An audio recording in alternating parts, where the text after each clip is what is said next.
Je voudrais commencer par une phrase d'Henri Laborie qui m'a touché et qui peut-être explique un petit peu la démarche que j'ai entreprise dans ma recherche. Henri Laborie dit « Je me rends compte un peu tard que l'activité qui dans ma vie me laisse le moins d'amertume est le fait d'avoir essayé de comprendre tout en sachant que je ne comprendrai jamais. » C'est pas pessimiste du tout comme attitude et comme phrase, c'est cette soif de comprendre que tout être humain ressent au fond de lui, et je crois que on parle souvent de persévérance et d'espérance dans l'être humain, et je pense que le fait d'essayer de comprendre tout en sachant qu'on ne comprendra jamais la subtilité du corps et le véritable fonctionnement du corps humain, mais d'essayer de comprendre et de persévérer est vraiment un signe d'espérance pour magnifier en soi le fait de recevoir cette vie tous les jours, cette vie terrestre qui nous conduit forcément à une meilleure connaissance de nous-mêmes et une meilleure connaissance des autres, et surtout une empathie primitive qui est faite depuis des siècles et des siècles et qui malheureusement peut-être quelquefois aujourd'hui n'existe plus. Je vais comparer à un moment la colonne vertébrale à un voilier sur la mer, sachant encore une fois que l'être humain est composé de 80% d'eau et de liquide, et que cette eau, c'est elle qui va dynamiser toute la structure humaine. Et en fait, c'est vrai, je voulais reprendre cette image parce que vraiment, elle me touche beaucoup. Et le mât du bateau, je répète encore une fois, c'est la colonne vertébrale. Les voiles, ce sont les différents diaphragmes dont on a déjà parlé.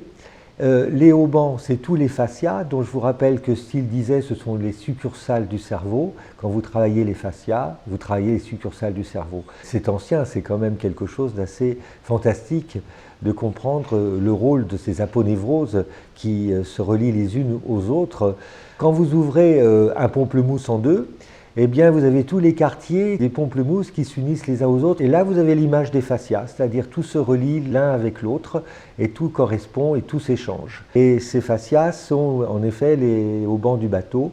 Et la coque, eh ben, c'est nous, c'est notre personne à nous.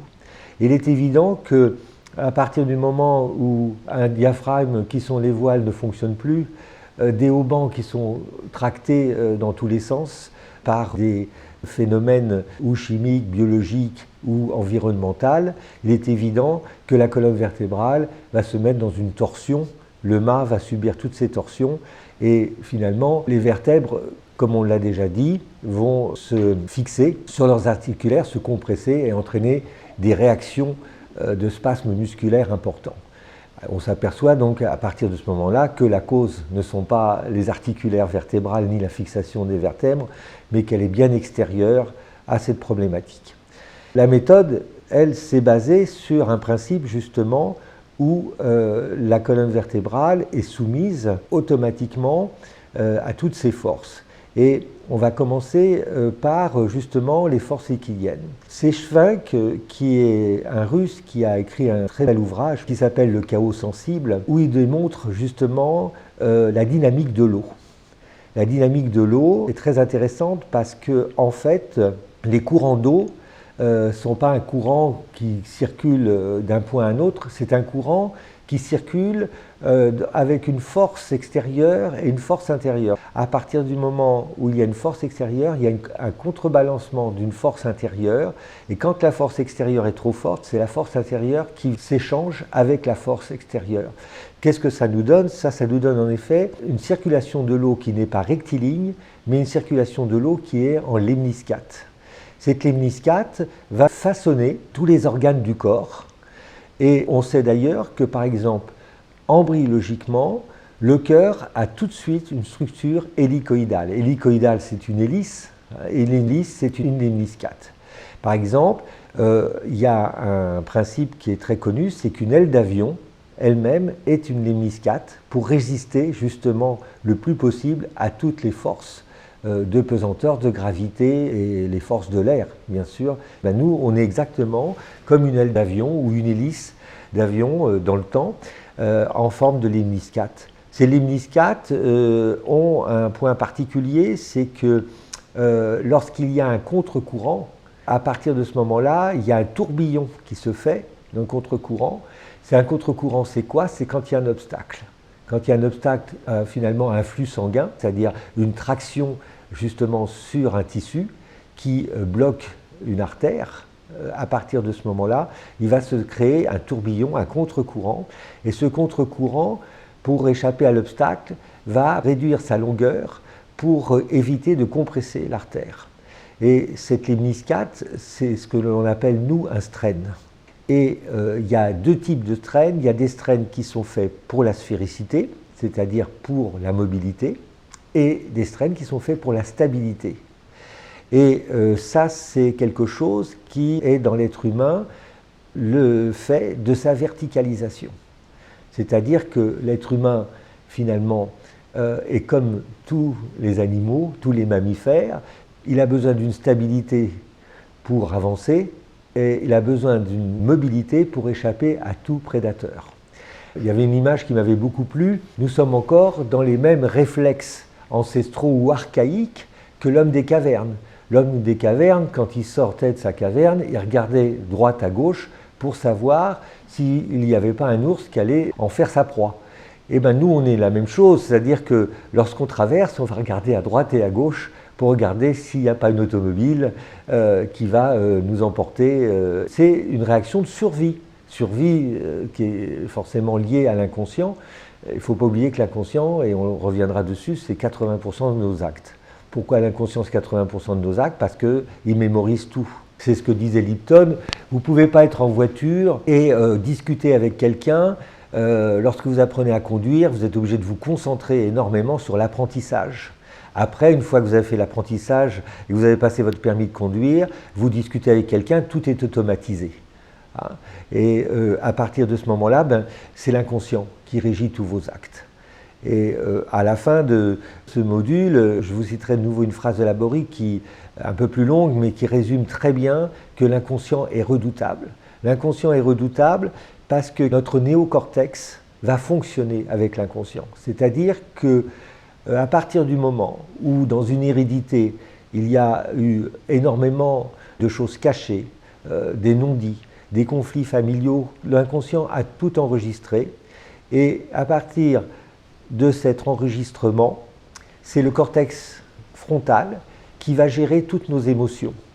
Et plus les empreintes héréditaires sont fortes et négatives, et plus le cortex frontal va limiter le travail de l'hypothalamus au niveau des émotions. On est dans un siècle aujourd'hui où justement ce néocortex, c'est-à-dire ce nouveau cortex, d'ailleurs qui est fait par les cellules hépatiques, et ça c'est quelque chose de très intéressant, parce que le foie, c'est l'usine chimique du corps, je le répète, mais c'est aussi tous les états de manque, je le répète aussi. Et en fait, aujourd'hui, on s'aperçoit que donc, le néocortex, qui est celui de la logique et du raisonnement, travaille en solo et non plus en unité avec les deux autres cerveaux, dont notamment le cerveau mésencéphalique limbique, qui est le cortex émotionnel, et le cerveau archaïque. Dans cette vision liquidienne, il faut savoir que le corps, lui, va donc façonner toutes les structures par ce flux sanguin. Et comment va naître le strain? Et Lipton en parle très bien. Il va naître le strain des différents organes du corps, et de la même façon au niveau du crâne. Le strain va naître à partir du moment où le flux sanguin va être perturbé par le stress. Comment Lipton explique ça? C'est très simple.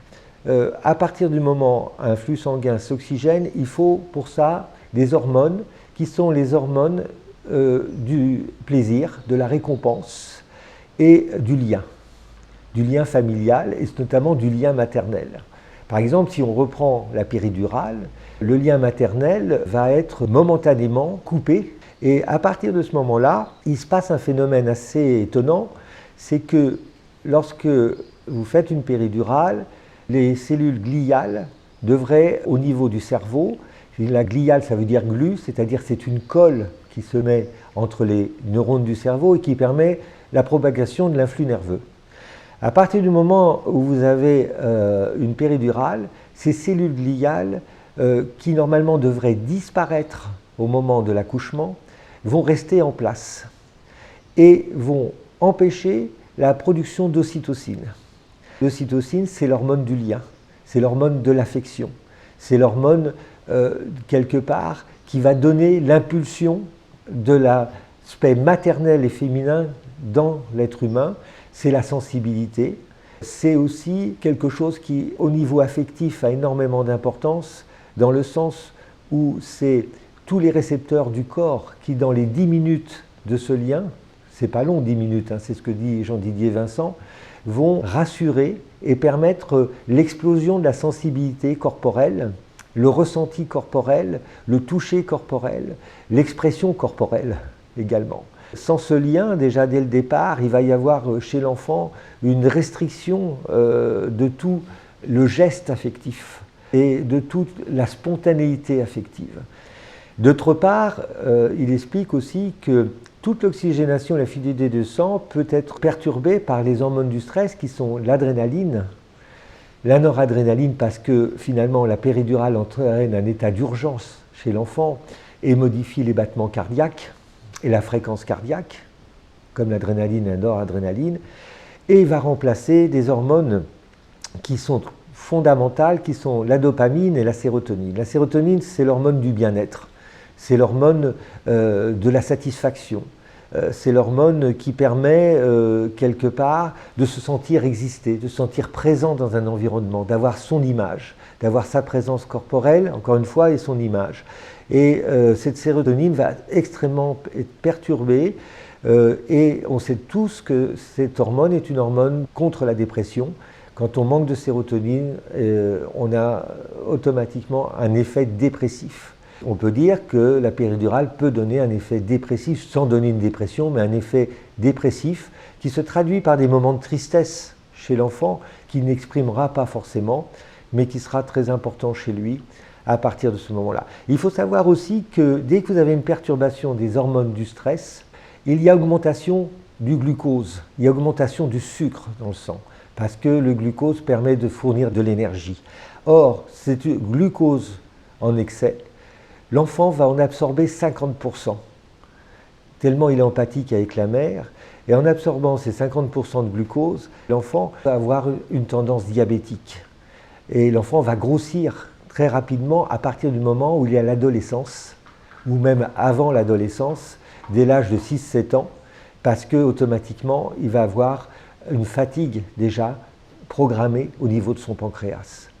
Donc c'est intéressant de comprendre ce principe-là qui restreint le flux sanguin. Associé à ça, vous avez une autre hormone qui est fondamentale, qui est l'hormone de la dopamine, qui est l'hormone de la récompense, c'est celle qui va nous faire des actes pour quelque part nous sentir vrais dans ce que l'on veut choisir, nos choix. Qu'est-ce qu'on va choisir? Qu'est-ce qu'on va choisir de faire dans nos vies? Qu'est-ce qu'on va choisir de réaliser dans nos vies, mais dès l'aspect scolaire? Qu'est-ce que je veux faire de ma vie? Vers quoi je vais me tourner? Vers quel travail? Vers quelle personne aussi? Comment je vais organiser ma société intérieure? C'est important ça.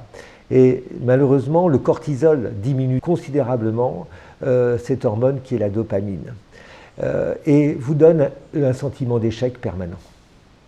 Donc vous voyez que c'était très intéressant ce que disait Lipton, et il ajoute aussi que le phénomène n'est pas génétique comme on pourrait le penser. Le phénomène n'est pas génétique parce que la surchauffe finalement qui est liée aux hormones du stress, c'est-à-dire que quelque part c'est comme des voyants de voiture, vous avez un moment, vous avez un voyant qui chauffe, vous ne savez pas d'où ça vient, et très souvent la surchauffe c'est une pathologie qui vient de naître, par exemple c'est une migraine, et on vous donne un cachet pour une migraine, mais la migraine passe, mais elle revient, et c'est ça la surchauffe.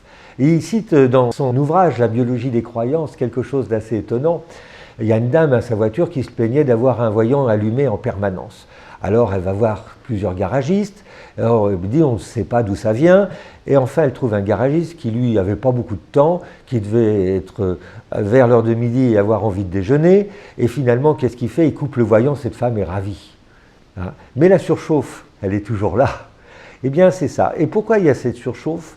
Parce que des chercheurs ont vu tout simplement qu'en étudiant au microscope électronique un gène d'ADN, ils se sont aperçus que le code génétique sur ce gène n'occupait que la moitié du gène. Et qu'est-ce qui restait derrière? Ils ne savaient pas ce qui restait derrière. Eh bien, ce qui restait derrière, c'est une protéine, et nous sommes faits que de protéines, et cette protéine, finalement, c'était une protéine qui était très importante parce qu'elle permettait de faire tous les échanges au niveau de la membrane cellulaire, qui est l'organe fonctionnel de la cellule. Le noyau, c'est l'organe reproducteur, mais la cellule, c'est l'organe fonctionnel. Et cette protéine, personne ne s'en est occupé. Et personne ne s'occupe aujourd'hui, sauf maintenant on commence à s'éveiller à cette protéine qui, elle, est très sensible aux hormones du stress. C'est pour ça que je reviens sur ça, est très très sensible, parce que dès qu'il y a des hormones du stress, cette protéine ne peut plus permettre aux autres protéines de traverser la membrane cellulaire, car elle se détruit au contact des hormones du stress.